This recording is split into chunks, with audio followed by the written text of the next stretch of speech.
As a professional or as a business owner, scheduling meetings with clients, prospects, or team members can sometimes be quite a time consuming task. Coordinating different schedules or finding a suitable time slot, as well as managing multiple communication channels, can be quite a challenge. This is where HubSpot meeting links can come in handy. This feature allows you to create and share personalized meeting links, making scheduling much easier.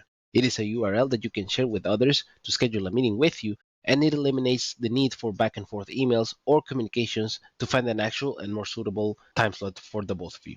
But how do you create a meeting link? Check this out.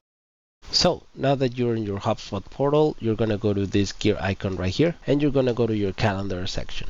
The first thing you're going to have to do before actually using a HubSpot meeting link is to sync or connect your own calendar. I've already done that. Once you get to this page, if you haven't done so, there's going to be a button that says add calendar, and it is going to be very easy step-by-step process in order to connect either your Gmail or Outlook account. So once you have that set up, we now proceed to create your own HubSpot meeting link. You will go to sales and you go to meetings. In this case, you will see right here that HubSpot has already generated one-on-one meeting link. It is already set up, but I'm going to actually go through the process of creating this one from scratch. We'll go to create scheduling page at the top right here. We'll hit that and we're just going to choose one-on-one. Right here, I'm going to call it Meet with Jorge. That's also going to be the event title. The location, if I already have Zoom, I'll just choose Zoom. That is also one thing you're going to have to do to integrate Zoom with your account or whichever actual video conferencing tool you prefer in the Manage Extensions section. So meet with Jorge, that is the description. That is good to go. I'll choose a meeting type, choose prospect call, just for the sake of this video, and then we'll hit next. On the scheduling front, you can actually choose a little bit of how you want to customize this ending for the URL. I'll leave it as is. Meet with Jorge, 30 minutes is fine. I'll actually maybe choose that they can book anything from 15 minutes to an hour. Central Standard Time is good. Monday to Friday. And if there's some additional settings, I usually leave these by default, but if you want to actually have something else in the meeting link, such as any custom image, you'll see the changes reflected over here.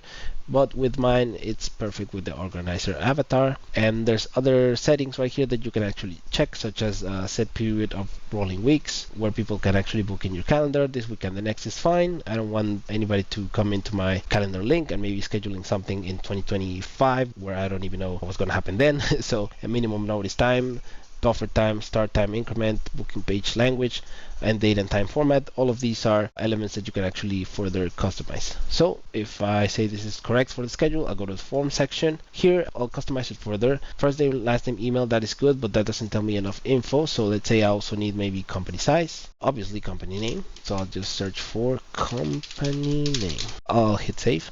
And then I may also need industry. So if I consider this info to be good enough for me, maybe I'll put that over here, and maybe I'll put the name first. This is how my form is going to look like. I'll probably add the reCAPTCHA section right here to prevent spam, and it looks better like that. So any additional settings, I can choose that. I'll leave these as pre-populated fields with known values in case there's contact form resubmission, and then I'll choose a confirmation, which is just to display a default confirmation on the page, which is going to look like this, or I can actually just redirect them to another page. And with that, I'll hit next. And I can set up an automation, which basically just sends a confirmation email to the person who books the meeting with me, and or a pre-meeting reminder, which can be sent maybe an hour before our meeting or a couple minutes before, such as maybe 15 will do.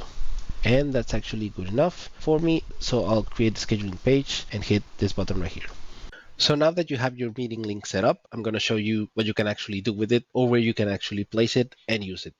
Now that you have created your meeting link, in this case we can see it right here.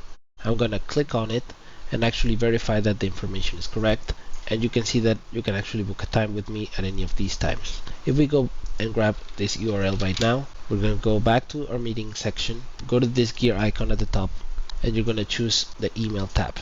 You're then going to add it to your email signature by clicking edit email signature. You will see that mine is actually coded as in HTML, but for the purposes of this video, I'm just going to click delete it provisionally, and you will actually put this into your signature like this. You can choose any copy that you like, grab that text, hit this button right here that says insert link, and you're just going to paste in the URL and then hit apply. And then you would hit save, and that would actually get you to have your own meeting link inserted into your email signature. Now you know what a HubSpot meeting link is. how to create your own, as well as how to insert it into your email signature. Remember, education is great, but the execution is where it's at. So take this knowledge, apply it, and be the hub hero that your organization needs today. Thank you for watching and see you on the next video.